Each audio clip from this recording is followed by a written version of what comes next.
All right, County, everyone. This is Professor Armin Rahh, Professor Emeritus, California State University of Long Beach, where I taught for 34 years from 1970 to 2004. We want to welcome you here to the Conscious Corner. Really, it's a spinoff from the Black Consciousness Conference. As a matter of fact, we're going to change the name from Conscious Corner to Black Conscious Corner to keep it real. But at the same time, I'm a former city councilman for the city of Compton, former Compton College Board of Trustees, and former Compton Unified School District Board of Trustees. I want to just say how happy I am to see all the former students and the professionals now and doing their thing, and all the guests that have come to give homage and respect and honor to one of our foremost leaders during the 80s. It may have been the late 70s all the way through the early 80s. And that's brother, I thought I saw Jerry Davis, but some call him another name, but he is one of the hallmarks of leadership within our spectrum of Black consciousness at Cal State Long Beach, where him and along with a number of the students that's on tonight formed the Black Studies Student Association as well as the Black Student Union, and helped create the Black Consciousness Conference that's still going, as well as we're very essential in keeping EOP going, educational opportunity, Upward Bound, and keeping Black studies alive, period. We wouldn't have been able to maintain Black studies without their relentless steadfastness and putting pressure on the administration, and also encouraging the students to get involved in double majors as well as minor and majors into the department. And they're really the reason why Black studies, which is now Africana studies, is still going strong. And I just want to commend each and every one of the students and former students that's on tonight. We have a very, very, very festive, what I call celebratory program tonight. And I'm going to turn it over to the master of ceremony, or the person that will be, he always was our number one master of ceremonies at the programs when he was at Cal State Long Beach, because of his just beautiful style and class in which he operates and organizes and present things. And that is Brother Richard Fareed. We call him Brother Fareed, King Fareed. He got so many beautiful names. We just love him for him just being him. And he's going to recognize people who have comments. We want to welcome also any of Brother Jerry Davis' siblings or children that's on tonight, telling how much we loved Jerry and still hold him in memory. African proverb said, as long as you remember, you live spiritually within the mind. We recognize that our brother is a glorious spirit in heaven, but he maintains a powerful presence here on earth. And he's an ancestor now, and he sits at the table of the righteous and those that are committed to nothing but good in the world and beauty into the world. And we know that this brother lives within our hearts and minds because of his contributions and his work ethic and the creativity that he exemplified while he was a student at Cal State Long Beach, and why he went on to become a professional in the world of music when he left Long Beach, Cal State Long Beach. Him, along with Michael Williams, and then Sister Jenje, Mashariki, Rose Davis, just so many students that have gone on to Dr. Allen, Rose Allen, I'm sorry. She went to her PhD. She have a TV show in Colorado and strong. I mean, so many of you have gone on to do so many great things. Brother Fareed goes all over the country helping people set up business plans and deal with automobile cars and things. So many. And Jenje just rocked the reggae, her and her family. And Mashariki is still saying we are the children. The children are our future. She's still doing her thing. And so we're going to turn it over to Brother Fareed, and we want to welcome Brother Shaq Daddy, who's on the set, and all the other individuals that he had. Brother Michael Williams, we can't say enough about you, brother. You and Jerry was like glue together. Every time I saw one, I saw the other one. Oh yeah, oh yeah, and I really appreciate you guys putting this together. This is something really special, and he did set it off for us all. For me and Charles since the fifth grade, so we can give you a real historical point of view. But Long Beach, I think, with his leadership and how he just attracted all of us together, it just established endearing friendships and relationships that we're more like brothers and sisters for real.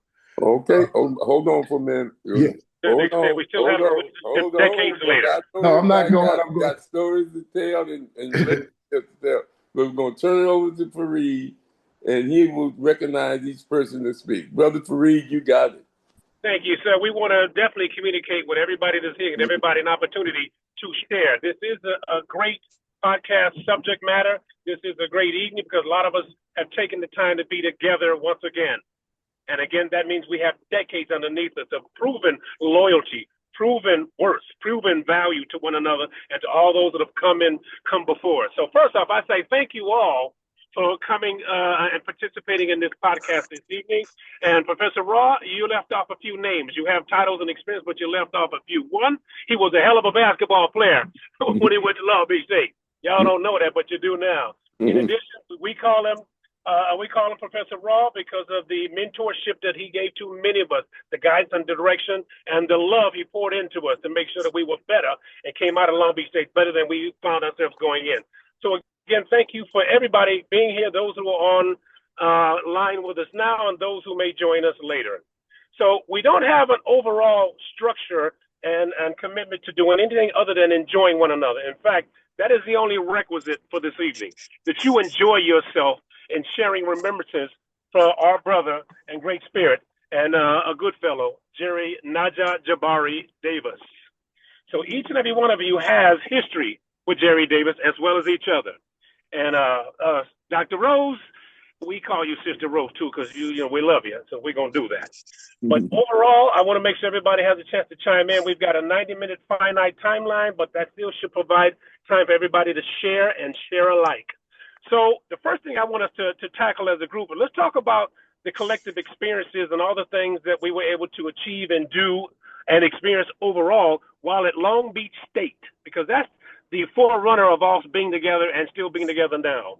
So let's talk about your experiences, your contact, your introductions with Jerry Naja Jabari Davis, and then we'll progress from there into this professional life. So we want to do an expose and lift him up and at the same time reconnect with one another. So we're going to learn some things about him we didn't know. We're going to smile and laugh at a few other things we did know and now remember. So with that said, who wants to chime in first? And first off, thank you again on behalf of my colleagues, Barry Thomas and Mashariki Ramey, as well as Professor Rahh, who helped put this thing together. So who wants to chime in first with regards to Jerry Davis and your experiences with him at Long Beach State? Brother Richard, let's let Michael finish his point. And then okay. Go ahead, Mike. Really didn't. I just wanted to thank you guys for putting together. I didn't mean to usurp or to jump the gun here. But listen, I want the people. I think, just my opinion, let the people that first met him at Long Beach State speak, because I want to talk historically from the fifth grade forward. Yeah. And so, if you're going to start at Long Beach State, Rose and Ayana, Jenje, I think they should be good to chime in at the top of this, and start us off. How you met him, what sort of things you can recall, good experiences, even some of the challenges you may have faced together. Well, I'll start. This is Rose, and I met Jerry through the BSU. You know, Danifu and Robert Johnson, and they were all pulling us in. And I became president, and Jerry became vice president. And at the same time, we were starting the Black Consciousness Conference. So we just bonded around all of that. I mean, his enthusiasm, his eagerness to work. You know, that saying that we can get a whole heck of a lot done if nobody cares who gets the credit. He didn't Right. care about the credit. He cared about the work. And he was always willing to do whatever it took. And you remember back in those days, we had to go pick people up from the airports and let them stay with us. And Jerry always opened up his apartment. We didn't have homes back then, and was willing to pick people up. I was just looking through my date book. I still keep my date books way back from that time, and picking up Queen Mother Moore and picking up Kwame Wow. Ture. And yes, yeah, and in 2 weeks. Queen Mother Moore, Kwame Ture, Gil Scott Heron, just, I mean, we were exposed. And I think we were just awe in awe of the opportunities that Professor Rahh exposed us to and just being present. That's all, just working hard. Our bake sales. Anybody remember those bake sales? You know, Jerry would always run to get the donuts, and we would stay between those two buildings and selling donuts. I mean, just what I remember most is just the hard work, but also the care and compassion. I mean, and it's so evident in who we are today. The last time I saw Jerry was when Michael had his friend's party. And I am forever thankful for that party when Michael brought us all together. But when you think about here we are 40 years later, and we still love each other, and we still care about each other, and we still stay in touch. And it's just a testament of who we are, and seeing Jerry that day and taking pictures and creating fond memories, they will last forever. Mm, beautiful said. Yeah, absolutely. Jenje, what say you? I see you over there smiling. Greetings, greetings, one love to everybody. Greetings in the name of everything good. I am so honored to be here this evening amongst this greatness. Don't you? Oh, And I yes. want the wonderful people to hear right now. Wow, this is what I'm saying. And to honor Jerry, this is wonderful. Really wonderful. And I feel him. Yes. When did you meet him? I'm thinking I met all y'all. Fareed, Mashariki, Jerry. My first day at Cal State University, Long Beach, my first class was with Amin Ra. And I think it was Principles of the Black Athlete or Psychology of the Black Athlete. Exploitation of the Black athlete. Yeah. Okay. There you go. And at the end of that class, Mashariki sat up and sang, and that was it. It was on and popping. Professor Rahh had just returned from the State of the Race Conference. What is the State of the Race Conference? I didn't understand. Well, he made it clear. He spoon-fed us and made us feel so proud that we had each other. At least that's how I felt. That we had each other. And even after leaving Long Beach State, and when Jerry was at ASCAP, we had a meeting with reggae artists at ASCAP to understand and to discuss publishing.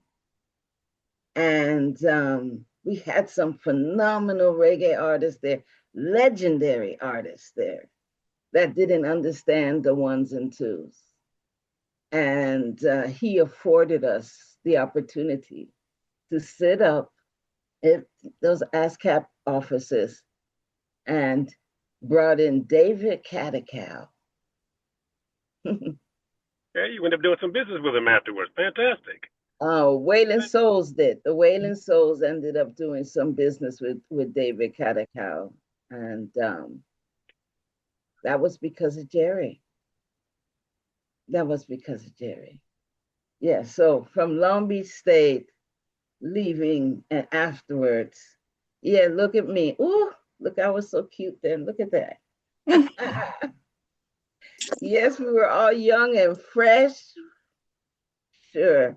In that picture, I'm standing next to Jerry with the hat on is Santa Davis, a very, very influential drummer in the reggae industry. Okay. He playing with Ziggy Marley now. Okay. Well, Jerry loves all types of music, so I'm sure it'd be easy to engage him in a conversation regarding any type of music, particularly that which is going to feed his soul and spirit, which was, where he really dwelled. Moya, hey! Hey now, how's it going? It's been a long time. Look at you. Long time. Yeah. I know you had something you really wanted to share with the group that really touched you and affect you. So by all means, share. This is Mashariki's fault that I'm here. There you go.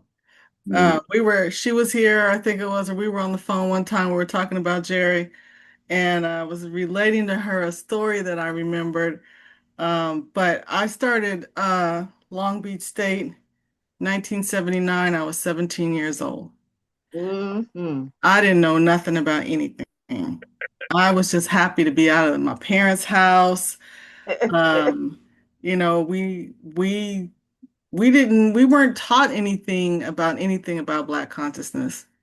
I mean, even though our folks were from the South, they just didn't talk about it. And so when I got to Long Beach State, it was just it was confusing, but at 17 you leave home and you are on your own. And I met Jerry and Mashariki and Barry and Jenje and Mashariki and I had a class together, and they invited me to go to the Black Student Union and to join the BSU. And I was working in the where the bowling out, the student union. Okay. And they would come through there, and I'm like, what is this about? And so I remember the energy and the conferences. I mean, Haki Marabutu, who knew that?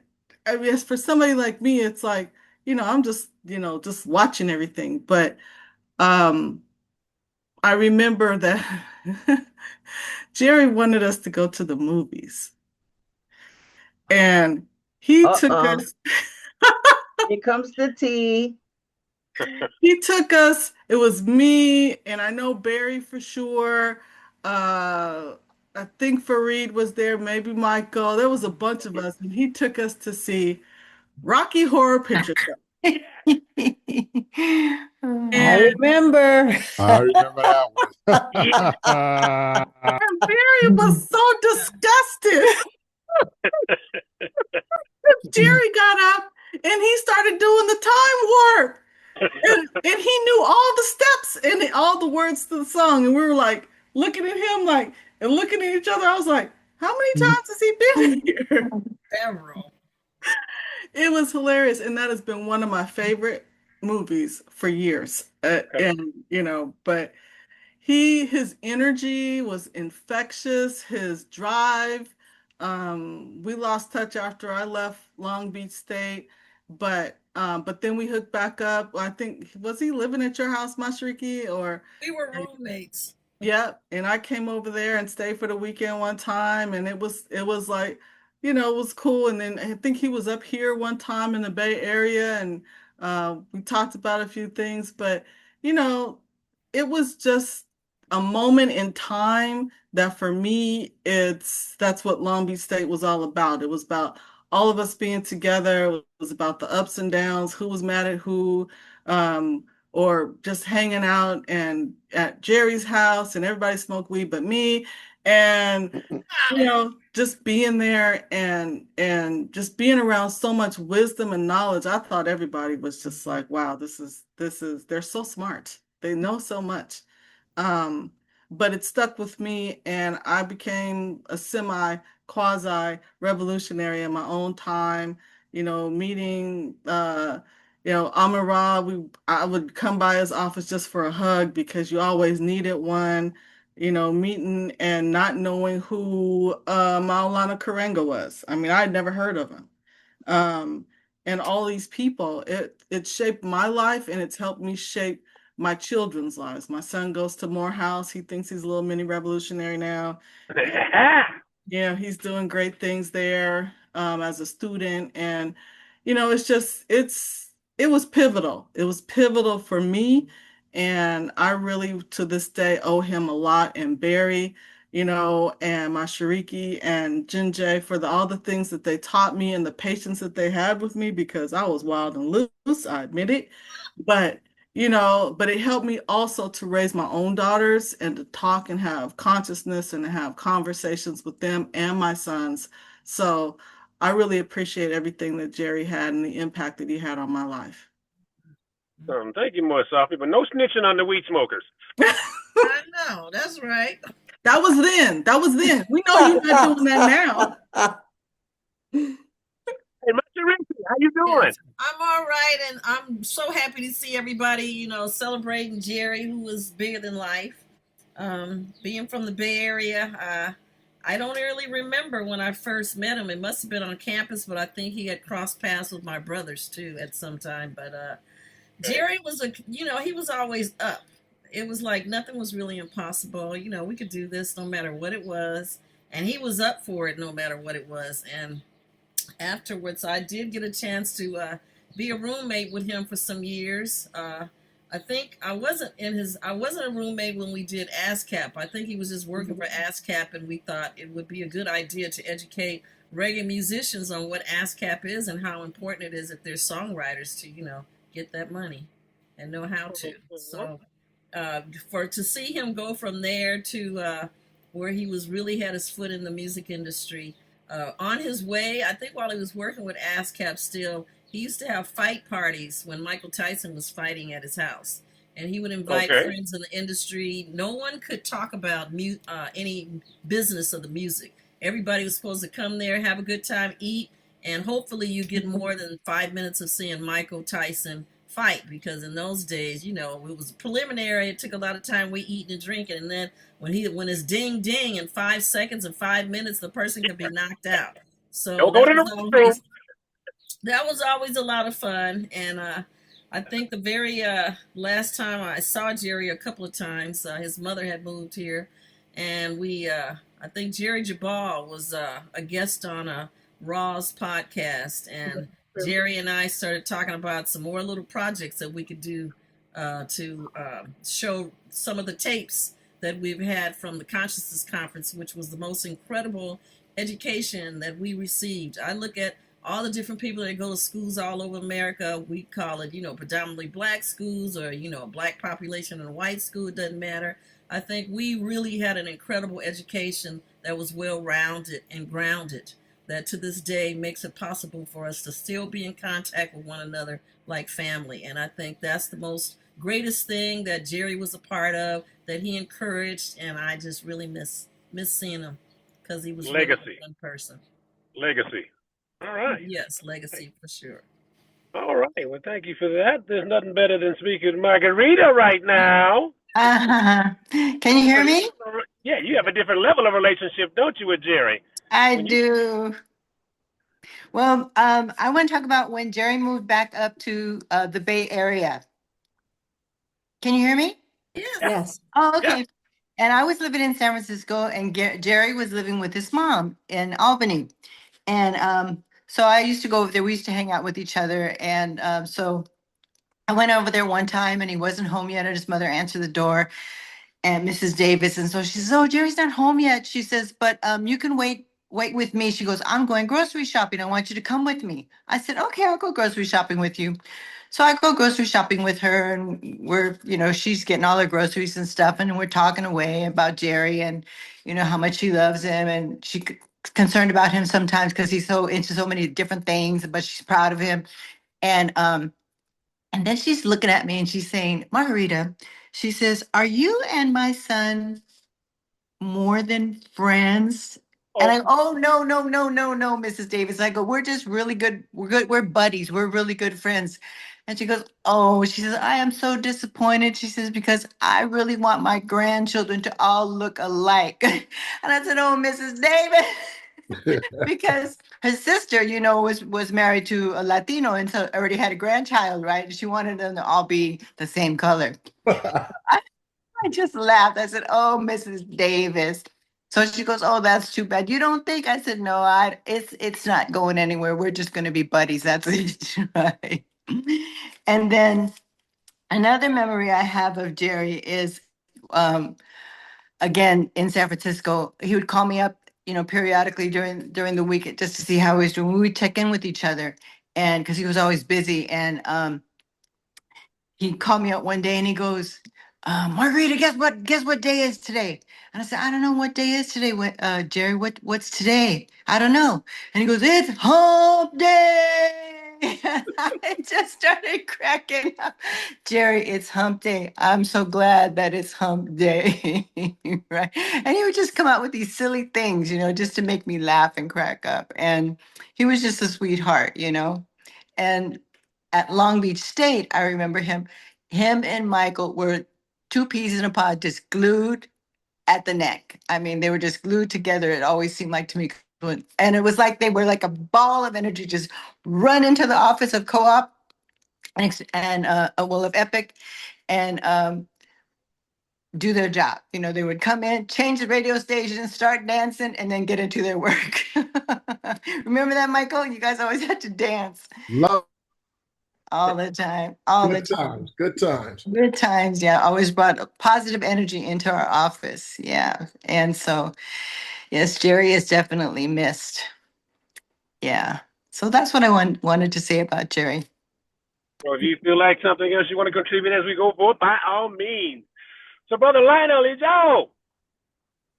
Good looking picture there, man. Yes, sir, Lionel. brother. Yes, Hey, sir, man. brother. Right here, black man. Yes, sir. Greetings to everybody. Jerry and I, we met, I think, when I first got to Long Beach. I immediately embraced the Black student movement. Coming out of Oakland, coming out of the Black Panther era, I just, my mom wanted to keep me away from, blackness like that, Black movement, because people in Oakland, Black Panthers was being shot in the back and people were being shot straight up. And she didn't want to see me be a statistic like that. I remember she never would let me have a leather coat until I got me a summer job and I bought my first black leather coat. But anyway, I digress. We all got together. We had an event, a Black Expo. I believe it's the Black Expo. And that's when I met everybody who was the original part of that. Mashariki and Jerry and everybody was a part of that, Rose. And we put on this like a little, Ayana. What was it? I said, and Ayana. And Ayana, you was a part of that too. Okay, right on. And we would all get together. There was another brother named Ali who had this big car, and we would all ride in it because a lot of us didn't have cars and couldn't get around. And, I really just supported the Black movement. I mean, I had to embrace my people coming to a predominantly white institution. I mean, I'm looking for my people. And Jerry was one of the first people that I met, and we embraced the Black student movement. And I stood by that brother in his leadership amongst all of you, all of the sisters, Rose and Jenje, as presidents of the Black Student Union. I was always going to be there standing with you and supporting you. And I have a picture here when me and Jerry, when how Minister Farrakhan would have his soldiers standing with him. Oh my gosh. When Jerry would be at the podium, yeah, I would stand on one side with him. And Doug would be on the other side. We was always standing with the brother because we believed that Black men needed to be stood with and supported because, it was been sisters have been in the leadership of the Black Student Union. And Jerry was one of the first brothers who became the BSU president. And so for that reason, it was very important that Black men take the lead. And I want to stand with that brother in his leadership. And I appreciate the brother for that. And after the net, he became BSU president And then after he left, I became the Black Student Union president after that. So those were some of my memories with the brothers and all of you. It's been tremendous and great. And I have much love and respect for all of you. And thank you, Professor Rahh and Brother Fareed and everybody who's on here for your input in my life. You're more than welcome. And you've paid it back tenfold. So let's move on now, and let's speak to a servant leader who was there for a good many of us, but had quality time with Jerry and Micheal and a few others, and that is you, Ruby. Is she with us? Maybe she's on mute. Ruby, yoo-hoo. I think she's working on it right now. We may have to come back to it. Whenever you find your footing, Ruby, let us know. We got you. All right. I'm here. You there? Can you hear me now? We can hear you. Can you hear me now? Yes, we can. Okay, this is great. I first want to say I love this beautiful picture that's being displayed of Jerry. That smile, those eyes, it's just like he was right here, right now. Jerry worked with me. He worked in the EPIC program, Educational Participation in Communities. How many of you remember EPIC? Oh, absolutely. Oh, yeah. Okay. You know, I just remember all the positivity that Jerry brought with him. He's very kind, courteous, dependable, intelligent, he was just very much an outstanding young man. I was impressed with Jerry, Micheal, and all the young men that were involved with working with students. Jerry was a student coordinator at EPIC, and the main responsibility was recruiting college students to work as volunteers in the schools, elementary, junior high schools, to inform them about Black history. And he and Micheal worked very well together, as pointed out earlier. They were just, you know, very close. They did a fantastic job. And it started out small. You know, they bring in a few students, but those numbers grew.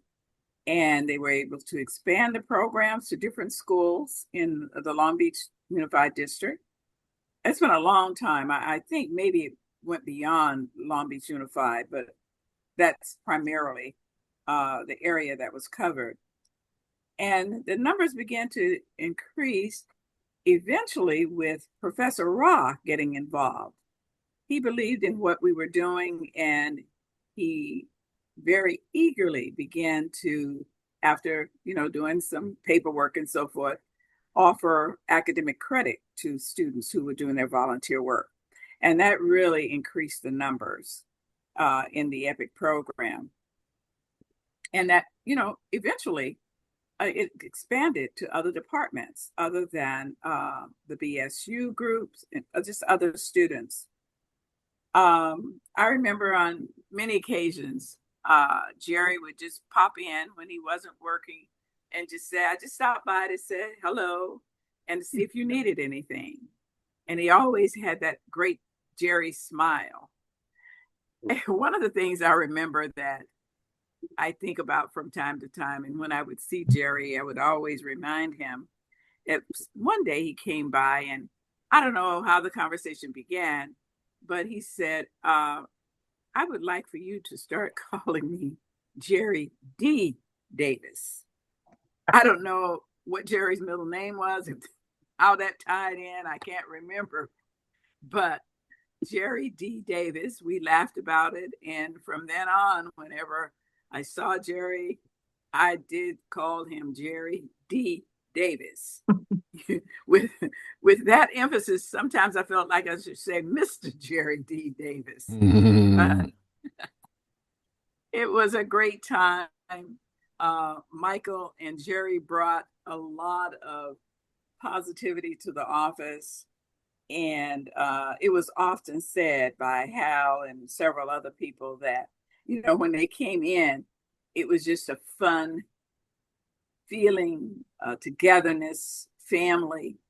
And they were just always very positive, had great ideas. And they were a great contribution to the EPIC program and eventually the co-op program, but primarily the EPIC program. So I just remember Jerry's big hugs and him being a leader, and miss him so very, very much. And I'm glad I had an opportunity to be able to share. Oh, yeah. Absolutely. Oh, yeah. You said something that's profound that I think encapsulate literally this whole group and our whole Long Beach collective.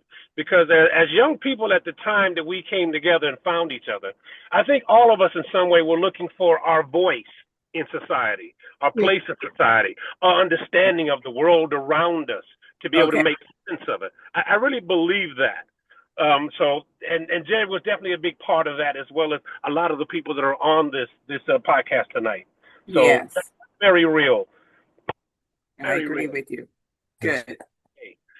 So Ayana, sitting there all comfortably, when Ayana is one of the ones that kicks up more dust than anybody. We welcome it. It's good dust, just like good trouble. Thank you for that, Fareed.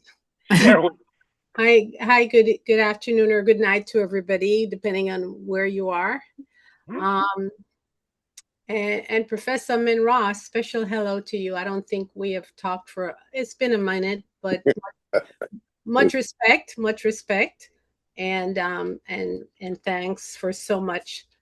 As you are kind of the nucleus of all of us right here, and I think that's certainly says a lot. So thank you for that. For those that I don't know on this, because there are a few people I don't know, I'm originally from Jamaica. And when I came here directly to Cal State Long Beach from Jamaica in 1978. I will say, just to give you some perspective on this, we never learned. My awakening to, I guess, some of the challenges here was being in the Westminster Mall when I just first came here. I could have been in the first month. I don't quite remember. And I heard the word nigger. And for me, that was, what is that? That was my awakening, because I had no clue about the challenges, the history. Unfortunately, in Jamaica, we learned all this other stuff, European history, all this other history, but they really, which was unfortunate, and that's something I always talk about and feedback back home, we never learned all the challenges, what was happening here. And so keeping that perspective in mind, for me, I was just green, beyond green. And in meeting Jerry and really going head first and full into what we worked on with the Black Consciousness Conference, I will remember, him providing a lot of education. I remember meetings in that, Barrett can probably talk to this, we were up on campus all the way in some back room. I'm remembering that now. And we all sat there for hours and hours at night creating, when we actually put on that first Black Consciousness Conference. So I remember myself, Jerry, Barry can say who else was up there, but that was kind of the nucleus of how we started doing that. I was extremely involved, I think, for the first 2 years. I think my whole nature of being a rebel came from that initial experience and all of the things that I learned from Jerry and from being involved with, of course, Dr. Rahh and Malana Karanga. But as an innocent, for me, it was like I was just absorbing everything. I couldn't get enough. I just couldn't get enough, because for me, this was, whoa. And so Jerry really represents the revolution for me that I needed, the education, the nucleus to really working with and being exposed in so many different ways. And of course, you all know in all those early years, we had the terrible issue with Ron Settles. I mean, there was a lot happening on campus where we had, I'm sure, I don't know, Mashariki, if you guys were at that point, I think so, but we had a lot of key things. So I am grateful for Jerry for that and being so involved in kind of helping me to really get a better understanding. And for all of those, Barry, and all of this stuff I got involved with BSU, because I think they're the ones that pushed me to get into the classes and do a lot with that to really to understand where I was and what that meant to be Black in America. Because before coming to here to the US, I this may sound totally ignorant, but there was nothing ever that you were referred to as being Black. It was something that I grew up with, never thought about until I was 18 and got here and was called a nigger. So I am so grateful for that. I am grateful to Jerry. I will deviate slightly. 1978, just on a timeline, he took me up to San Francisco. And he jokes about it. Rose, I think he was making a joke about this when we all got together at Michael's house. And I was exposed to the first gay pride. Well, it wasn't the first, but that was a big one that they had at that time. I forget what the issue was, but it was a huge parade. And poor Jerry had me up there in the middle of that.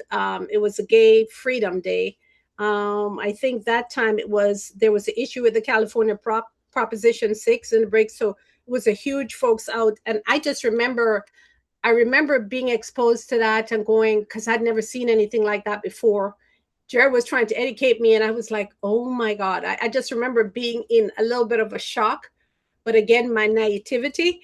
And so, years later, like it was the last time we had fun, Jerry was joking about what my reaction is, and we can laugh about that. I will say that Jerry cared about people. He passionately cared. If you were his friends, you had some issues going on. Personally, he was very much there. I remember probably 4 months in or 5 months in and being here. And again, being here, staying with some family, but again, I'm trying to navigate the environment, and I had an issue where I had to find somewhere very quickly to live, and it was a very, serious situation for me that I had to do, and that I forget it was 4 months in of being here, 5 months, and Jerry took it up on himself to find me somewhere. I'll never forget that. That was a pivotal time for me. He was kind enough to make those calls. I think he worked for him, and I ended up, those of you that remember Ismena, but I give thanks for that, because that was a time that I really needed it, and Jerry was definitely there. I remember us at the Epic. I remember I was a part of that family, and we had a family there. So I started off as a receptionist. I was really involved with co-op. But all of the nucleus of the things, and I thank Hal is not on, as several of you know, he suffered a stroke, but he was not on, and Ruby, that we all grew together as a family. That was a family unit for us, Micheal and Jerry, myself, Margarita was there. There were several others, but we were able to bond together. There was always, when we were feeling down or the struggle, there was hope, and he provided that. Micheal provided that. It was just, I was blessed. I was truly blessed to really have that unit that we had, because it was such a safety zone, and it was such a zone of encouragement in a time when, there was a lot of stuff going on, in the movement and stuff like that. So it was really, and it was growth, it was definitely growth, but I'm truly, truly grateful for that. I will also say that we, years later, after, Jerry has left, and we've always stayed family with of us. We may not talk for 20 years, and that's not true, because we talked, Jerry was, but 5 years, 4 years. and everybody just gathers together like it was just yesterday. So I'm grateful for all the times that for the different events that we've had. I will point out that my son, Johannes, went and did an internship. Johannes did an internship and called Jerry up, and he took him in at Fox with no problem and helped to nurture him and shape some of the things of where he is right now. So grateful for that. I will say also, there was another situation where I had a friend in need, and it was up in San Francisco, and I really needed help. And the only person I could think to call was Jerry.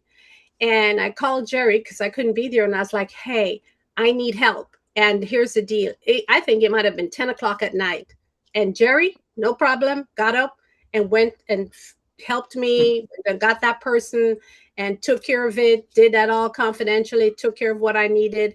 And it was just amazing that, and text me, we're all good, so and so and so, and followed up. So that was the kind of friendship that we had, and the commitment, and that was maybe like 6-7 years ago, and I when he moved down here, I think Mashariki and I, we were all saying, okay, this is great. We're going to plan to get together and we're going to do this and do that.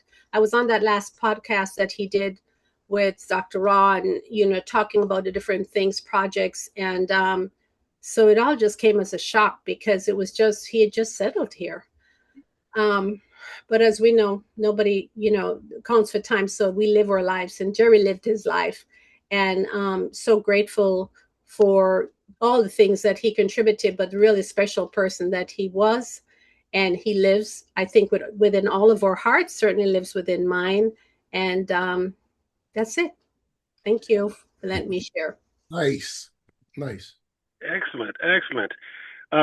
He definitely left a legacy, and the people on this podcast are part and parcel of Jerry's legacy in terms of how he connected with, impacted, and offered himself up as a resource for literally everyone that's here. So when I think of him personally, I smile because I've had many intimate discussions with him and many outright discussions with him, even debates with him, but always in whether we disagreed or didn't disagree, he was never disagreeable to me. So I value that. And for me, when I came from Inglewood to Long Beach State in 78, and I came in with Danifu, he got me into Long Beach State, and I started meeting you people. I didn't know what woke was. I didn't know what Black consciousness was. It wasn't discussed also in my home. We weren't against it, but we just didn't talk about that sort of thing. So when I got to Long Beach, I started getting around you people, and you guys started talking about the things you were talking about and visualizing the world the way you were visualizing it. To me, that was a lightning bolt in my head. And what how I reference it is, or characterize it, I say, my brain was actually turned on when I met all of you. And when I sat in Dr. Rahh's class, it was turned on, and I actually started really using it then. Whereas before, as Michael might characterize, I was a Peter Pan floating along. But it changed for me at Long Beach. It changed an awful lot to the extent that I started caring about more than myself, thinking about much more than myself in my small insular world. And Jerry was a big part of that because I connected with him a lot, and he's one of the first ones I met. In fact, if I'm not mistaken, Charlie and Mike, I believe I met him before the two of you. And I'm not sure if it was Jerry, Mike, or it was you that invited me over to the house when the three of you stayed in the house and you were making those famous pancakes. Yeah. That crazy house. Yeah, I think it might have been Jerry that brought me there first. And I've never left. I've never left. Hey, I see you there, Poetess. We're going to get to you. Fareed, I was just going to say one thing. Sorry. It would just stun. Remember, we all had the name changing ceremony. Yes. Remember, because for other people, my legal name is not Ayana. My legal name is something else. But we had that African name changing ceremony there, which was pretty pivotal. And some of us kept those names. I know Jerry was involved in that, and that was really a key thing. That I think between that, I think Dr. Rahh was involved in that. I mean, I'm trying to think who else. I don't remember if Karanga was involved in that. But we did. Jerry Jabari. Jerry Jabari was involved in that. Yeah. Salo too. Yeah. That all came out of Black consciousness.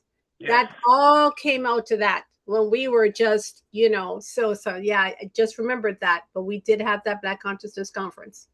Black Consciousness changing of our names. Yeah. Well, and also, I just want to. That for me, I remember that situation happening when Hakeem passed. Yes.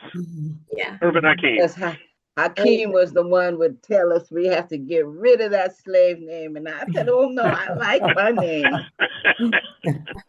And Hakeem passed.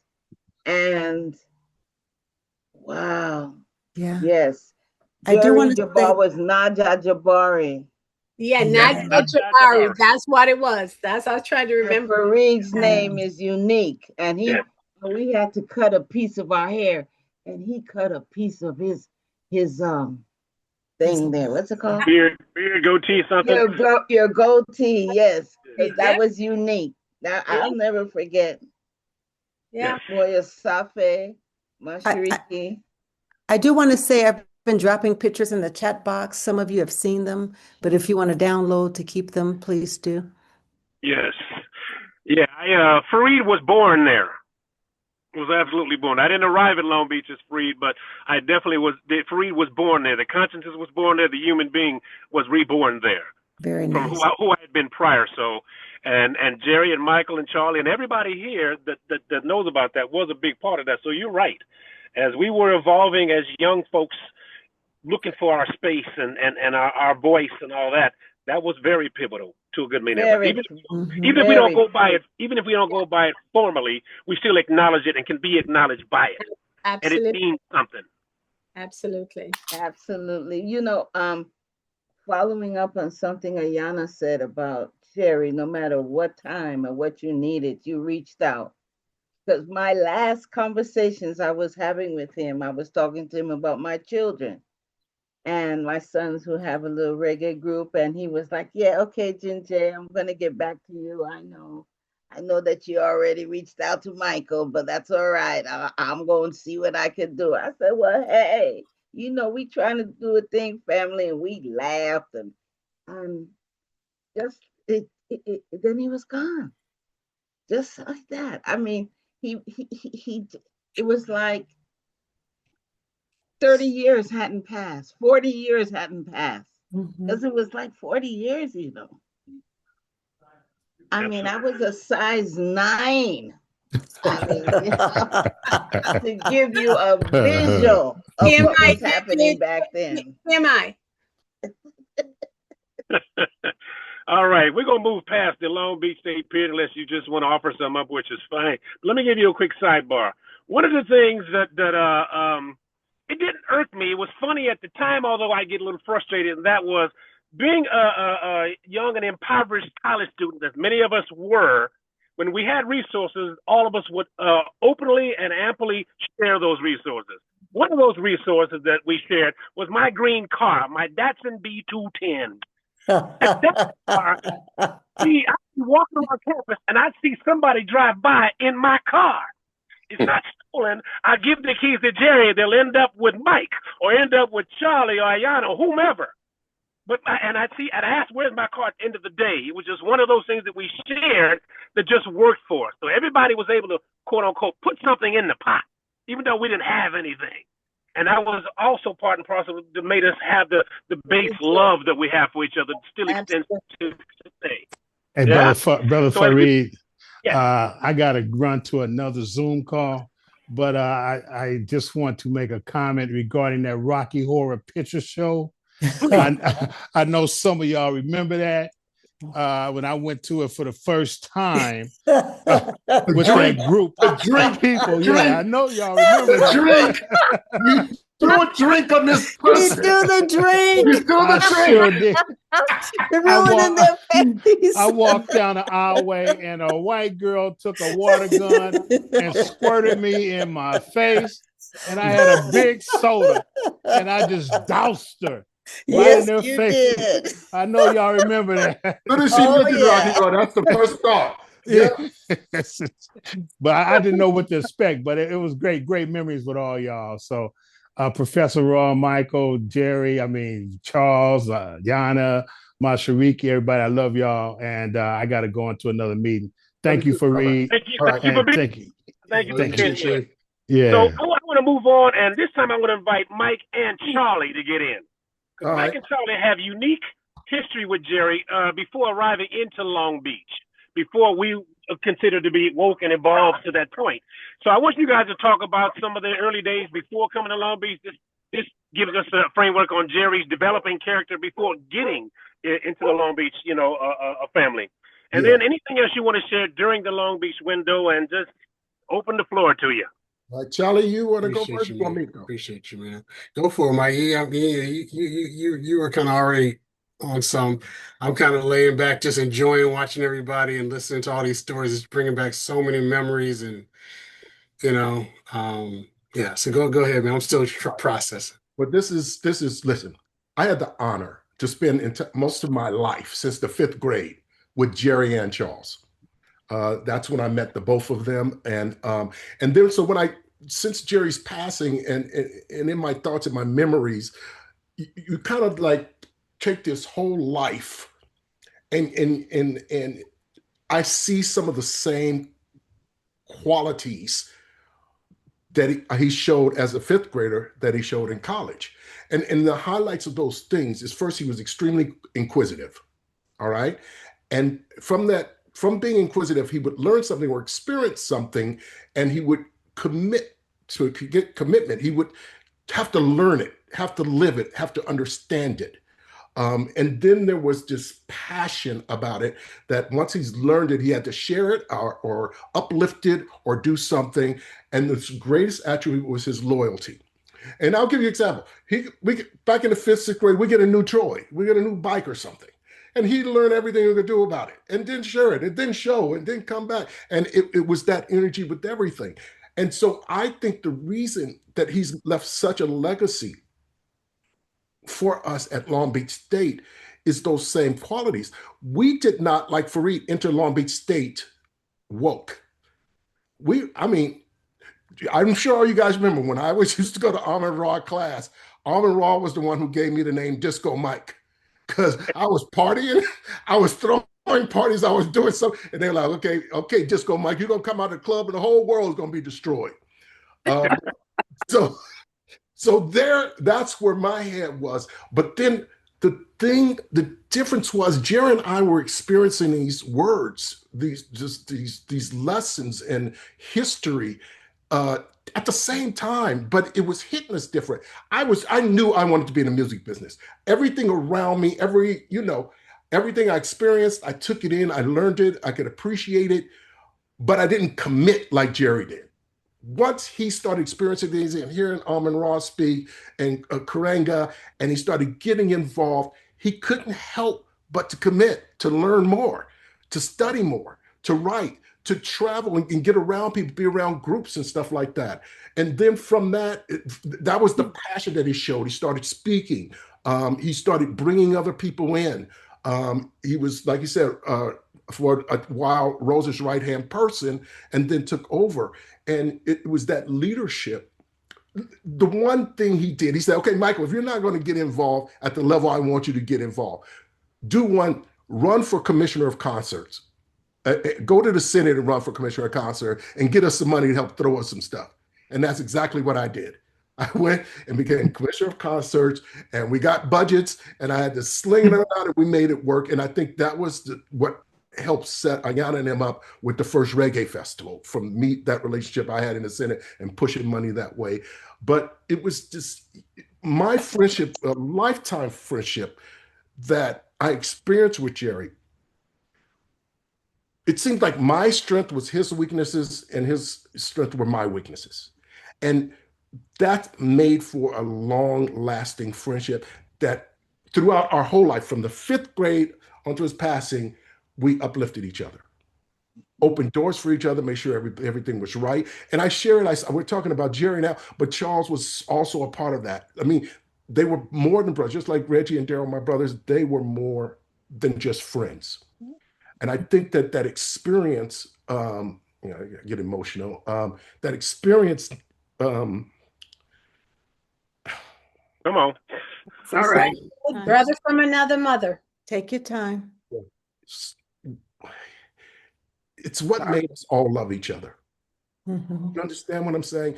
It's Jerry's leadership in that period in time, and his passion and his loyalty, and what he would not let nobody fail. No matter if my attention was over here, if you guys needed something over here, if you was like, Michael, you got to come help us with this.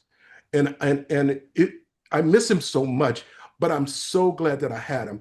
He was a super important person. And I've told his kids, Mike, I said, your father left a legacy, and he left a loyalty, loving legacy of friends and education. Like everybody says, he was always there. And God bless him for being in my life. And God bless him for putting us all together. And Rahh, I can't thank you enough for this, and for Reed and Mashariki. It's timely. I think we're at the age and stage right now, we can't take anything for granted. Mm-hmm. I've got a new philosophy. If I think of a person 3 times, I'm reaching out. And I'm glad that you guys did, because I've seen Mike Nardone, Shag Daddy, whose mic is not working right now, so he can't chime in. It's good to see everybody, and just know that I love you. I love Jerry. Charlie, it's on you before I break down. Brother Mike, thank you for setting the table, man. It's just, I mean, I couldn't have expressed it the way you did, so I'm glad that it kind of went that way.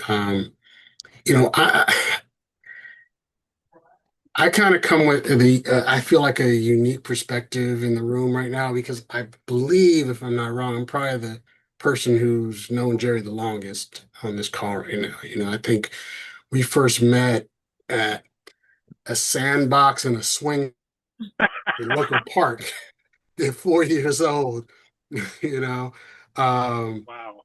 And, we were at different schools, so we didn't really hang out, but when we got in school, but I think, once next time was Little League Baseball, 3rd, 4th grade. Jerry, his father was bigger than life. They look just like each other. Like if you see Jerry's father, you see Jerry. It's just amazing. And, I remember running into him at the Little League Baseball, and I'm like, wait a minute, that's that guy, but he's grown up. But this is dad. Wow, and then we were in school with Michael, Jerry and I all met up, in the 5th grade. Jerry always had a connection to music. He used to play the drums. We were in jazz band together in 7th grade. Went separate ways in high school because he went to Catholic school. But it was interesting because our connection, I mean, Michael and I would connect, Michael and I were together almost every day, right? And Jerry would come around a little occasionally because he lived there was a major thoroughfare that kind of split our houses. And so, he'd come around every now and then, but his sister went to our high school, and one day I had some concert tickets, trying to sell one to her. She was like, I can't go. Why don't you call my brother? And so I think we were probably in 11th grade, maybe, it's 11th grade. And it was a Brothers Johnson concert in San Francisco at the Moscone Center, top of California. Oh my God, we lost our mind at that concert. And ever from that day forward, we were inseparable. And Jerry was always more driven than I was. I was kind of a little aloof, whatever, just not really academically driven or anything like that. But he was like, man, we got to, get ready. So like he was the one that he was like, we need to sign up and go take the SAT test. I'm like, SAT? Oh, shoot, okay. I haven't prepared. Man, just go take it, Like he basically literally I kind of took it for granted I was going to college, but he was the inspiration behind like, dude, we got to do these steps to get into college. And, we ended up coming out of Long Beach together. I think he wanted to go to Berkeley, right? That was his focus. But it didn't happen for whatever reason. I don't remember the details around that, but we ended up coming to Long Beach together. We had a lot of family, people from El Cerrito that were already there or going there, like Andrea and Sharon and Denise was already there. And, just all these folks from our our high school, let alone people that we already knew. Karen, Mashariki was already there, and we knew her brothers. And so, yeah, that was kind of that whole journey. It was just so impactful and insightful. And watching Jerry grow when we got to campus was interesting because I was just consumed with being on lower campus doing my thing in that program. But Jerry, we'd come home at night and he would just have all this information. Like, dude, we got to do this. Did you know about this? I was like, oh, I have no awareness. And so similar to Micheal, I have a similar story. It's like, well, you can't get involved as much as I am. Well, at least do this. Run for, Associated Senate. And the thing that I trip off the most is he was only there for 2 years, right? He was only at Long Beach with us for 2 years, but it felt like a much longer period of time. The impact that he had, and the influence and how many people he touched in that, 2 years is not a long period of time, right? But it just felt like an eternity, like, the way that he had a chance to make an influence and impact. And so, yeah, it was just a blessing to be his roommate and, friend and, confidant during that period of time and just see that journey. A lot of it is a blur. Obviously, he and Micheal experienced a lot more of that together because they were upper campus. They were doing things together. I'm like kind of my head down.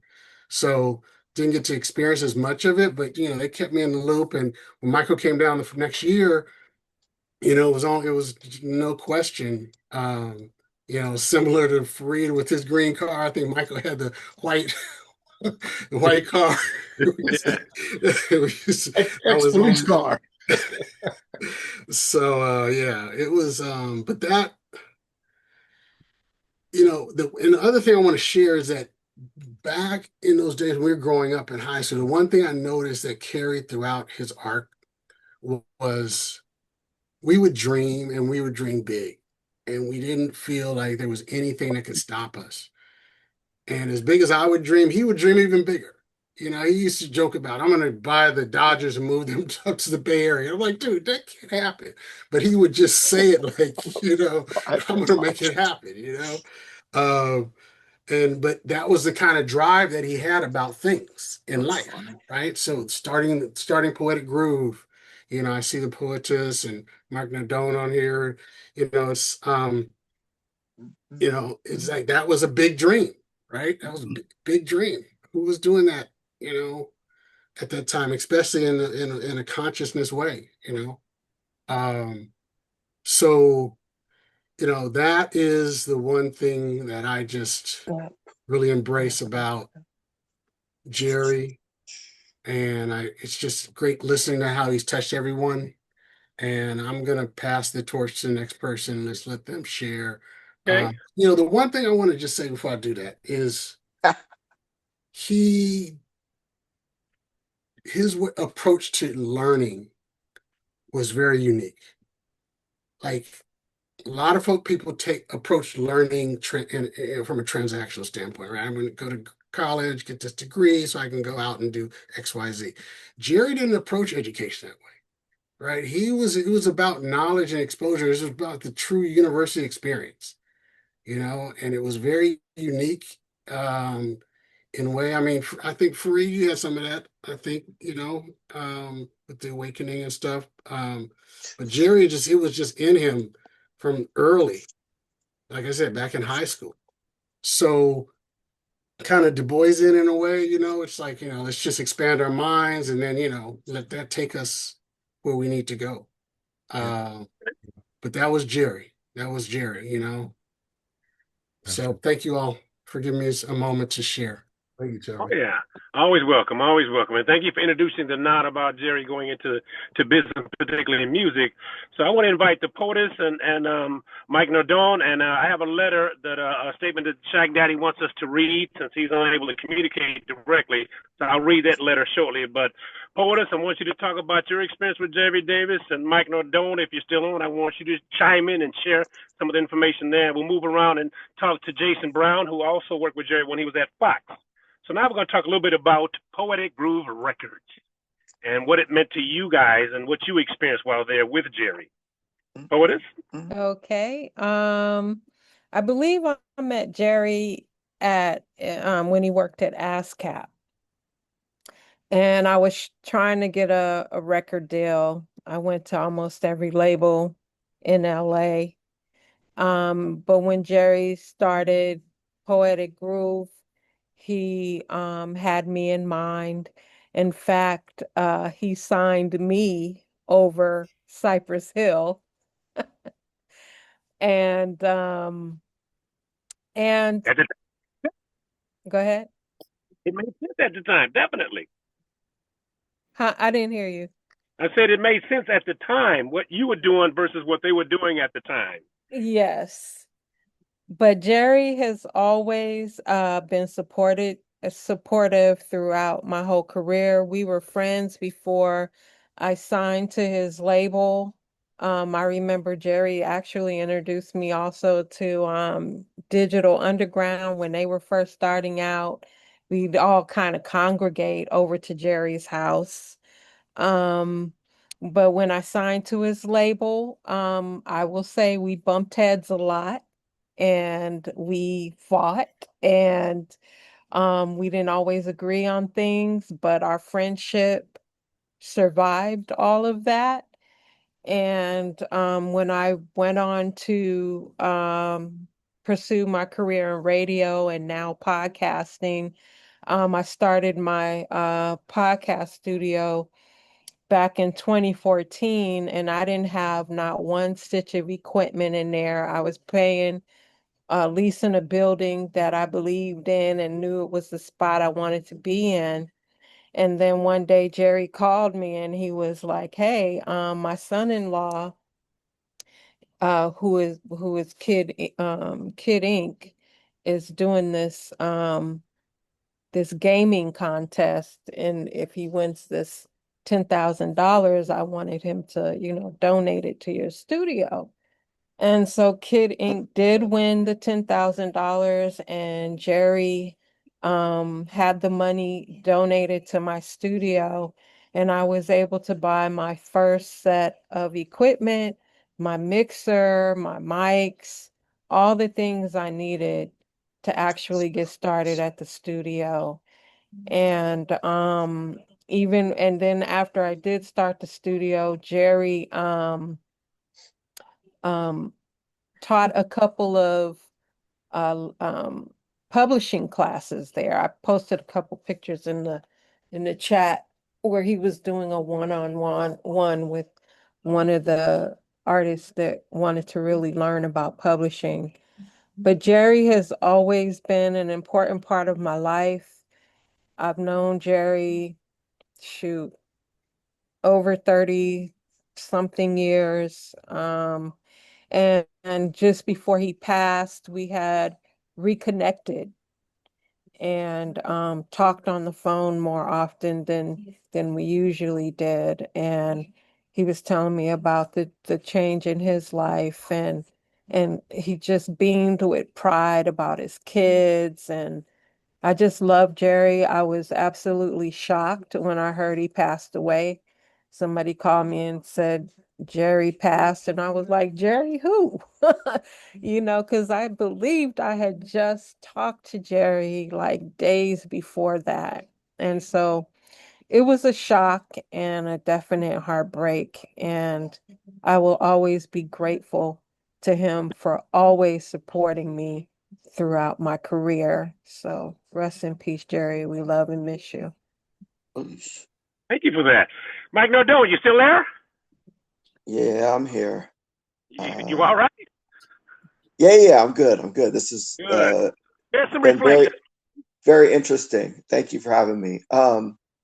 So I had two stories, but really, so Jerry hired me sort of sight unseen, unknown. Like, we didn't know each other. I didn't have any experience in the music industry. I was a college radio DJ. I was striving to get into a label. So he hired me. Awesome. Similar sort of what Poetess was just talking about, and several people have talked about the publishing thing. So he hires me. I don't know a thing about publishing, and he very patiently. I think this goes back to the epic thing. You know, we're talking about Long Beach State and so forth. He very patiently explained it to me. I was so green, I had no idea. So it wasn't just this equals this equals this, and this is how it all works out. Because there's so many variables, there's so many, and I had questions. So he took time out of his day one day. He had no reason to, but did. I always appreciated that. I always think back on that fondly. And then I think the other thing that really struck me about him was once he was committed, like his passion to a project. That State of Emergency project, he had obviously lost his distribution with Interscope, but still was like, I'm doing this by any means necessary, right? And ended up landing it through Motown. And I just think that speaks to the man, to the individual, to the person. And it sort of is echoed in a different way from what all you guys have said for the last hour plus. And good to see you, man. You too. Absolutely. Good to see everyone I know and everyone else. It's, I'm gonna call you graybeard right now, but I shaved mine off. But I see you. Yeah, Jerry also had a very successful career at ASCAP, American Society of Composers, Authors, and Publishers, and I used to visit his office on Sunset from time to time, where he made some significant inroads into black music and particularly rap music for ASCAP at that time. One of the things, I remember many things there. Speaking of Cypress Hill, I was the first one through Jerry I was running and managing and promoting clubs at the time in Hollywood. And he was able to connect me with Cypress Hill and Mellow Man Ace and some of the people of the day. And I was the first one to put them in a Hollywood club for performance. So I remember that vividly. And every time I come across B-Real, we kind of reconnect there. So Jerry did that for me. And another thing he did that, just one of the many things, he played in his office 6 months before it came to the marketplace. He played NWA for me. I didn't understand it or get it. All I'm hearing is a bunch of brothers going at it the way NWA went at it 6 months before it came to the market. And I'm like, who's going to play this? Where's this going to go? And he just started, fusing positively about where the direction of music's going and about the West Coast music and this and that. And he did that a couple of times with a couple of different artists. And he always enlightened me and excited me about that space. So I can definitely share that with you. And I want to read now the letter that Shaq Daddy wrote. He can't communicate it directly, so if you don't mind, let me get over there and share what he wrote so you can kind of hear, because he's got a great history with Jerry as well, and this is important to him. All right. He says, to the contributors and participants of this podcast, I regret to inform you that because of, he has some hardware problems, so he's not able to communicate through his laptop, and he asked me to reach out and share this. I have crafted and hoped this adds some joy and context to who Jerry Davis was and the long friendship we shared even after our days working together when he worked with him at Poetic Groove and Interscope Records. He says he first met Jerry in 1991, fresh out of college. He moved to L.A. to seek employment and work in the recording industry. Prior to moving to L.A., Shaq worked at several years at as a club marketing rep with Sony Music in the Midwest and the Southwest, acting as a liaison between artists and concert venues, as well as nightclubs. So this obviously was a point of reference between he and Jerry. It was all about a creative vibe on the club level, getting these songs played and things like that. He made transition to radio that much easier when it was time to get the songs added to rotation. He also worked, I'm talking about Shaq, worked with Sony and supported all the artists on their affiliate labels, and did a lot there. He met Jerry through a roommate at the time as he was shooting music videos for one of their artists, Almighty and Cuddy Ranks. I believe that was a Poetic Group artist. Jerry and I hit it off, and after several conversations, he decided to bring me aboard as an independent rep and to assist with the progression of his vision at Poetic Group Records. During his time there with Jerry, he planned and supervised promotional tours with their artists, was also the liaison between the label and WEA distribution. and he traveled quite a bit to build many relationships in the field to support Poetic Groove and Jerry's efforts and labels and activities there. One of the many highlights was being involved with one of the new talents, the Poetess, at the time. So he's excited also about the Poetess, who he's also blessed to have a relationship with today. Shaq Daddy goes on to say that Jerry was a visionary and he was about social justice, all about social justice. He was very insightful and acted as a mentor to Shaq. Over the years, we shared a lot of laughter together, always treating me like a brother, always opening doors for me, always including me in important conversations. He listened to my opinions. So Shaq feels fortunate to have been a part of the many in-depth educational conversations with Jerry and his network. He was called Jerry a great listener, a great communicator, and always had a great story to share, which made him laugh. And Shaq, like many of us here, miss him dearly. One of the many things that Shaq shared with Jerry was that although he shared together was an appreciation for sport, as I shared with Jerry as well. Many of you know Jerry was a track and field guy. We loved to chop it up talking about football and all the great wide receivers. He was a diehard 49er fan. Loved going to the colleges and watching all the sprinters and long-distance runners compete. All right, Shaq goes on to say, I acknowledge that Jerry learned during his time in music publishing, what he learned was immense. He taught Shaq a lot about the business. He mentored him and showed him many of the ropes to be in the music business, particularly in the West Coast. He took Shaq under his wing and shaped Shaq to be part of the man that he is today. With regards to he was at large, we were both hip-hop junkies, and we're always listening to the newest and latest, all of the old school joints and everything along those lines. Although Jerry and I were able to develop some long-lasting friendships, such as the likes of many of you on this call, he mentions myself, DJ Utaka, Nardone, Poetess, Micheal, and just a few. This means something to him. He holds on to that, and he treats it as being dear. It's all about our responsibility to continue to carry on the legacy of Jerry, and this is the legacy we're talking about here. He was one of the good guys. His passion ran so deep in so many spaces. He always tried his best to be there for everybody, which is why I entitled this podcast as Jerry Davis, I'm Here for You. He worked on behalf of his employees, his friends, his children, all of his children, and he cared so much about the people that he worked around with and the people that he viewed as important to him. Shaq views himself as being very fortunate to have known Jerry and will continue to honor him in any way he can. And I feels Jerry shining down on him as we like to believe he shines down on all of us. He'll do his best to continue to make him proud of Shaq's efforts and the person he is today. Rest in peace, JD. You're still a part of the tapestry that shaped my life and will always be, says Shaq Daddy. All right, Shaq. All right. So I want to move on for a bit. There's another young man on here that had some opportunity to shape his growth in the industry, and that is, where's this young man from Fox? Would that be me, Jason Brown? That would be Jason Brown. There you are, young man. Let's talk a little bit about your experience with Jerry at Fox Sports. No, absolutely. First and foremost, would like to say just honored to be here amongst the rest of you. Definitely didn't know Jerry as intimately as you guys did. But hearing all of the stories from the Rocky Horror Picture Show, sharing cars, BSU, music, NWA, all of these stories just illustrate and gave me that much more of an understanding of how and why Jerry was the way that he was.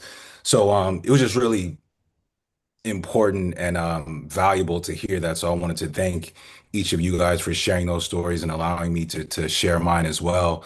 And I'm going to kind of give you a disjointed story because it'll make more sense. And I'm going to have to tell you a little bit more about myself. I hate talking about myself, but it'll all make sense when I finish. So I've been very blessed to have God put amazing people in my life, to also create or to open doors for amazing opportunities. And throughout my corporate career, most recently, I was elected to or nominated from Forbes as one of the entrepreneurial CMOs when I was CMO at a tech startup.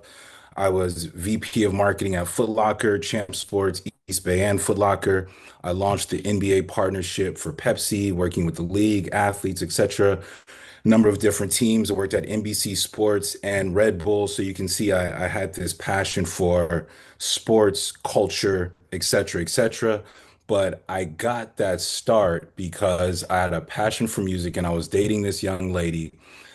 Somehow this young lady connected me to Barry, and somehow Barry just really took a liking to me and wanted to make sure that I succeeded. He knew that music was something that was really, really important to me. I wanted to have a career in music. And the funny thing is, Mike Nardone, I don't know if you remember this, but I was managing a group called Blue Collar. We were doing independent music in Los Angeles. And one of our first interviews was actually on Mike Nardone's show. And we thought we were literally on top of the world, gonna go platinum. So it's just very funny and I guess not ironic that we would both know Jerry in the way that we do. But back to Barry, I'm doing independent music at this time. I want to continue to work in music. Barry connects me to Jerry because Jerry is hiring for an intern at Fox Sports Music. So my thought process is like, oh my God, I could work in television, I could work in sports, and I could work in music. I go interview with Jerry, and he's asking me, so like, hey man, what are you trying to do? And I have my suit on. I'm 20, 19, 20 years old. Sir, I want to use my experiences to achieve company objectives, da da da da da. And he was like, all right, bro, you can cut this shit now. Like, what do you really want to do?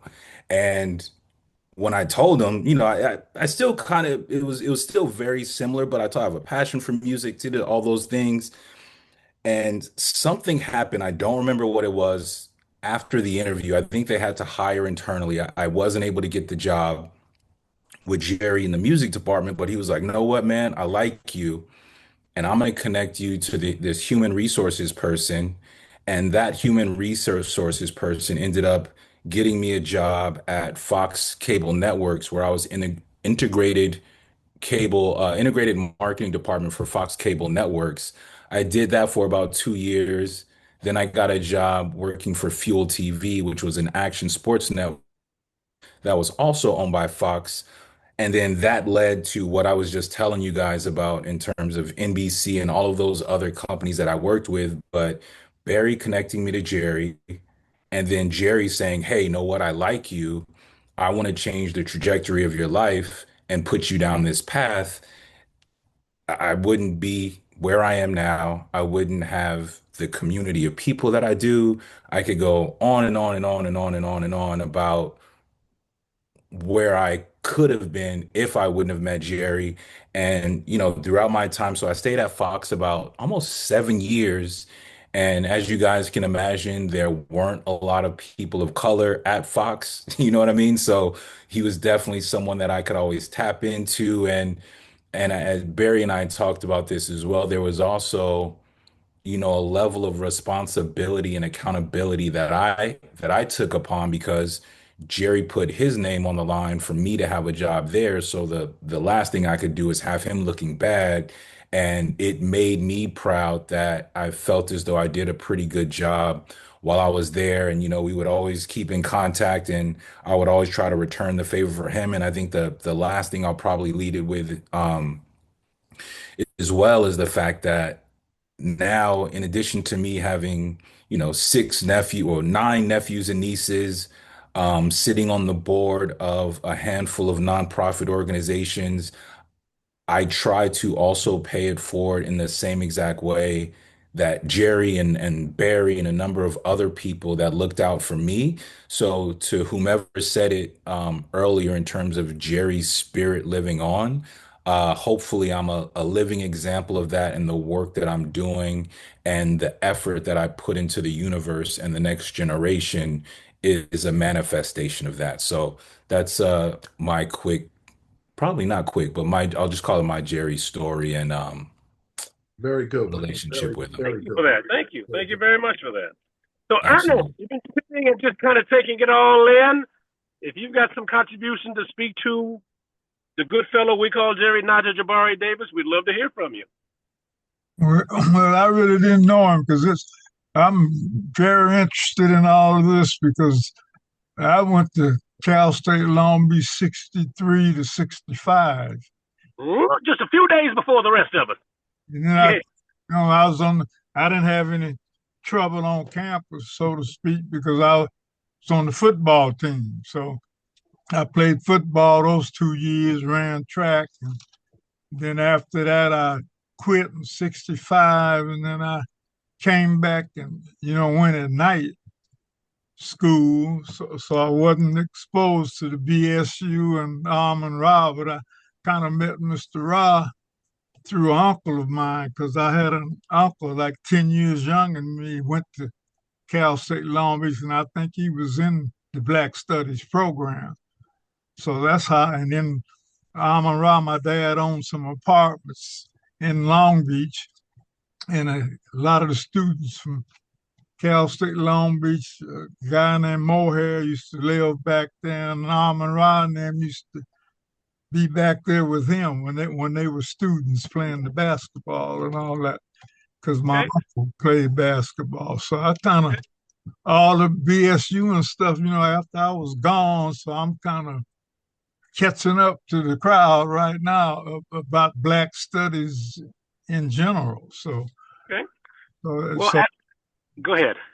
So that's really interesting to me because my input, my dad was civil rights fighter in Long Beach and founded the Long Beach branch NAACP in 1940. And then I and my family, we used to do picket lines and all that, demonstrate for jobs for Blacks, open up a lot of industry in Long Beach. So, the police department, fire department, and city employees for Blacks. So we was kind of at that end, and then the youth, you guys, the different movement that came up because they were talking about Professor Muhammad.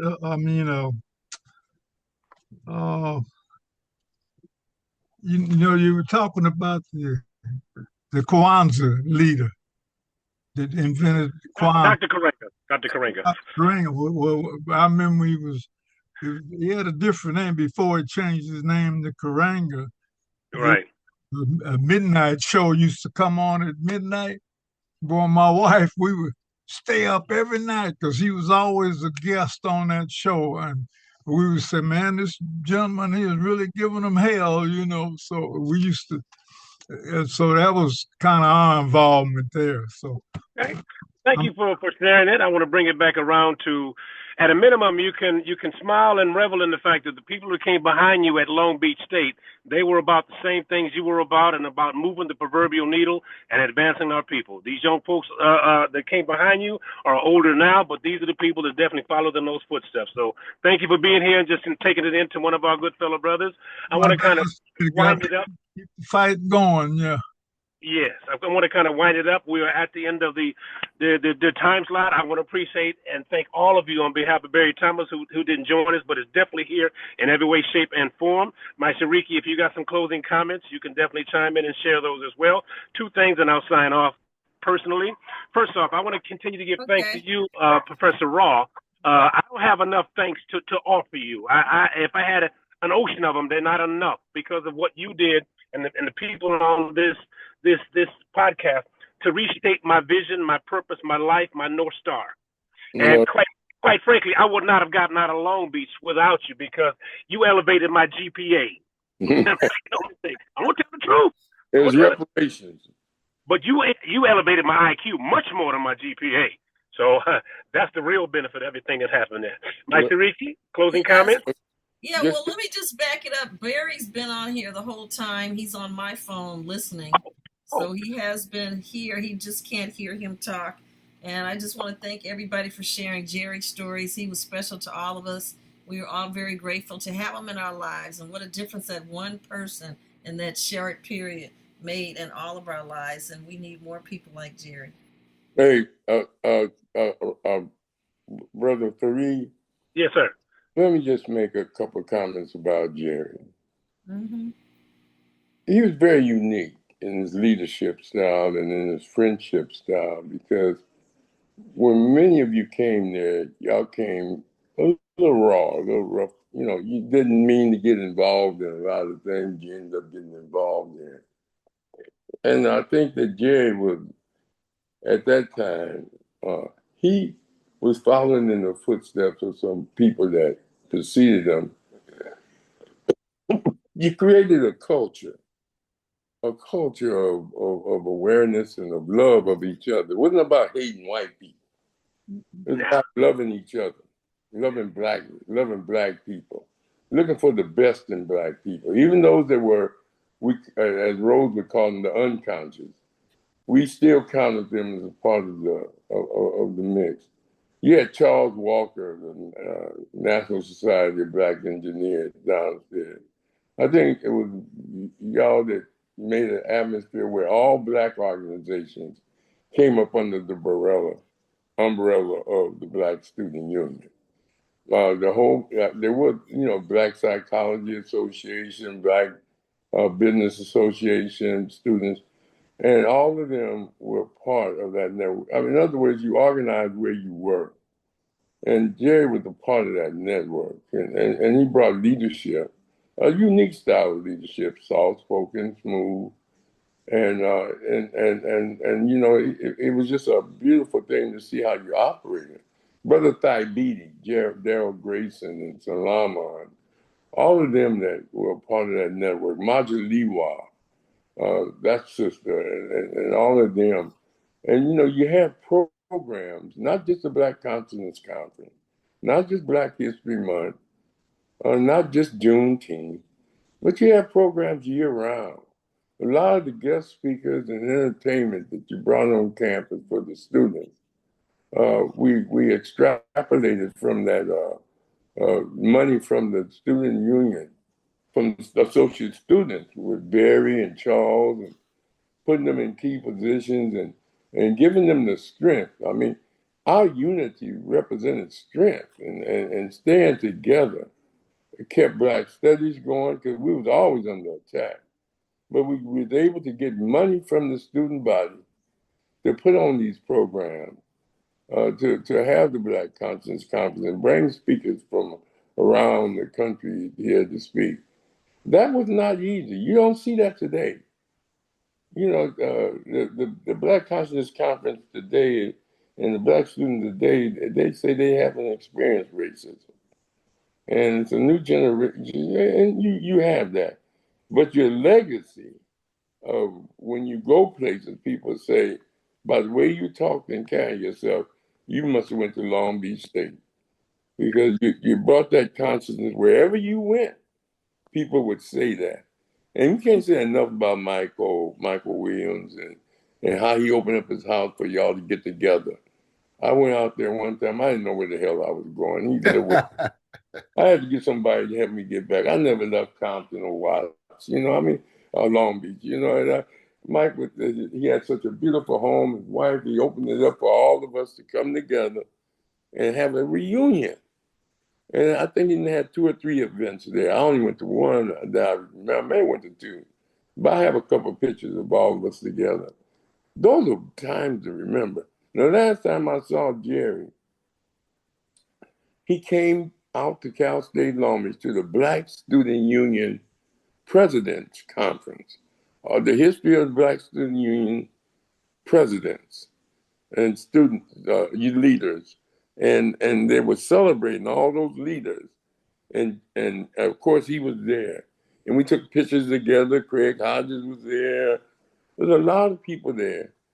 And he was telling me about all the things that he was doing and things of this nature. The Black Consciousness Conference was really, when we went to the State of the Race Conference in Oakland, it was in Oakland at Castlegate or Castlemont High School. And then we went to Jerry's mother's house on the way, because it was somewhere, I don't know how we got there, but we got there. We took a delegation of students there. And then on the way home, we got on this some kind of jet called Black World Airlines or something. And it got so much turbulence, and Rose got to screaming and hollering, thought we were going to die. And so when we land, we say, let's put on a conference. And that's how the Black Consciousness got started. All of y'all that were in the BSU is the ones that helped institutionalize a program that's still in existence. And even though the BSU is not what it was when y'all was there, it's still there, so it's an opportunity for it to come in real cycle. But Jerry's leadership, along with his companionship, remember, I don't know if y'all remember, I remember, we had Dr. Robert Staples there at the Sir Robin's house. And it was a black male-female relationship. And y'all had there was three of you that got up there. I think it was Fareed, Jerry, and somebody else. You understand? But anyway, it was such a beautiful affair. And they wanted me to get y'all off so they could start with Staples and Maulana doing the workshop. I wouldn't do it. They say, man, we come here to get the workshop. No, let the students run it.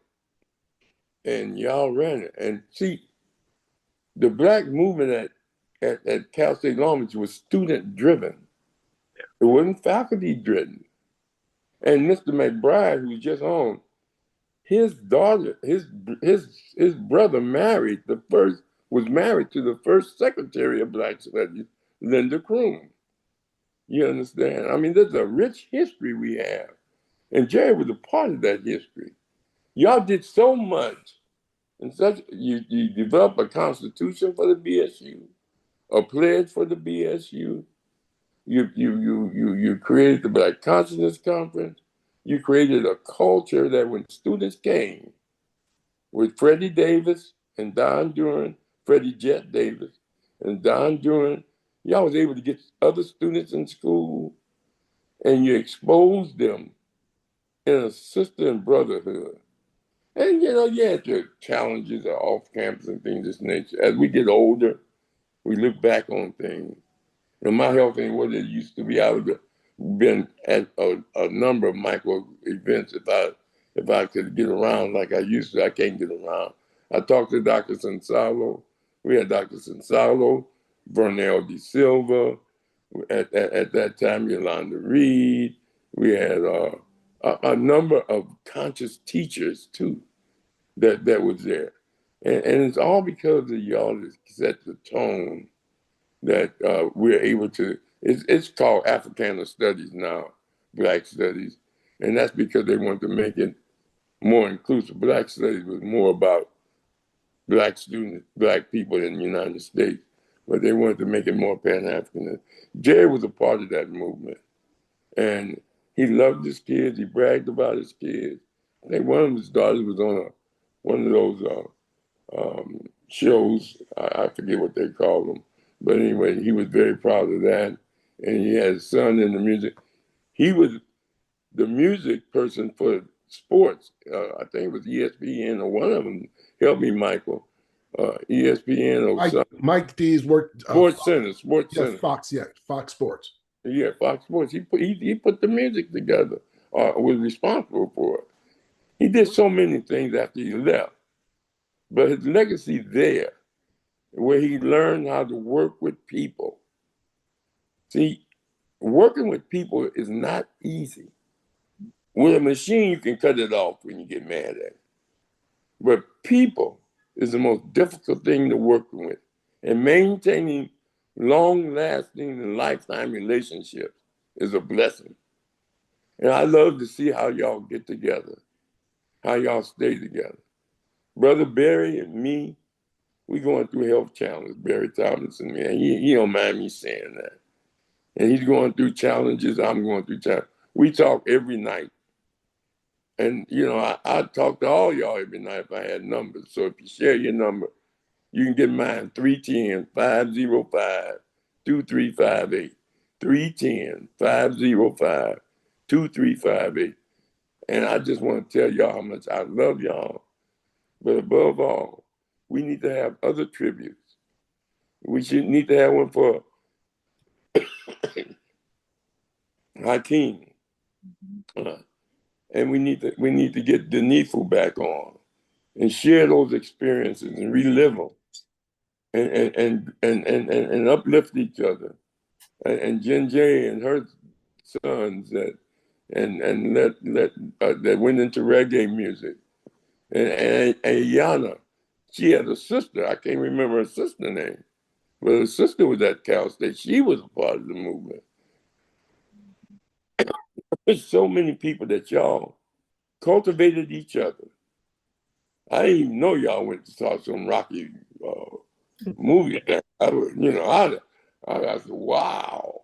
You know what I'm saying? But if it made you closer together, I don't care what you went and did. I'm just proud of each and every one of you, what y'all have done, what you're doing, and what you got your children doing, and hopefully you have your grandchildren doing. But we must teach them our history. Teach them the struggles. Teach them. I quit trying to protect them, from like our parents protected us. They didn't want to talk about being on our great grandparents on plantations and what they went through. That's why so many of the kids today think life was the way it is for them today. It was like this all the time. Every inch, as I conclude, of freedom that we have. And I haven't mentioned the Ron Settles case, how we liberalized Signal Hill. At one time, Black people couldn't even drive through Signal Hill. It was crazy. We had the biggest demonstration. We did. At Signal Hill. But we also had Roland Peterson before that. Mm-hmm. He was a capper. And that was in 1972. That was one of the first major rallies. But anyway, and to say and we also had Eula Love, and after that, Latasha Harlins. You had us out there. We had a few. That's another thing, as Rose said. We went to other campuses. Mm-hmm. And Jerry helped bring other campuses here. When we first started the Black Conscience Conference, BSUs from all over the state came to it. Mm-hmm. And that was because of y'all leadership, and especially Jerry's and your vision. And I'm forever grateful personally, because not only did y'all learn from me, I learned from you, watching y'all grow, watching you develop, and above all, listening to you. Even I didn't hear your words, I listened to your heart and your spirit. And like I said, me and Dr. Allen talk a lot. I had her son on my podcast. Any of you that want to get on a Zoom and talk about what you're doing or just discuss an issue, you're welcome. I'm on every Tuesday at 6:00 at this number. As a matter of fact, we constantly have that every Tuesday. And like I said, I'm changing the name from Conscious Corner to Black Consciousness Corner. And that's because we're going to start back lifting the consciousness of our people through education and through taking positions and things of this nature. But that whole concept of consciousness came from y'all. And Jerry was one of the ones that spearheaded it. So, Fareed, I want to thank you for putting this together. You worked hard, brother. That's Mashariki and that's Barry as well. Oh, yeah, all y'all. It has always been a collective, will always be a collective effort when we do the things we do together. Always. Beautiful, beautiful. All right, we don't want to keep people. I know some of y'all back these roads and y'all got to work. This is Tuesday, and you got to go do your thing. So, Fareed, you can go ahead and close us out. I got one last question for the collective that are still here. Now, I'm 1, Mike's 2, Charlie's 3, Mashariki's 4. Who else lived with Jerry Davis?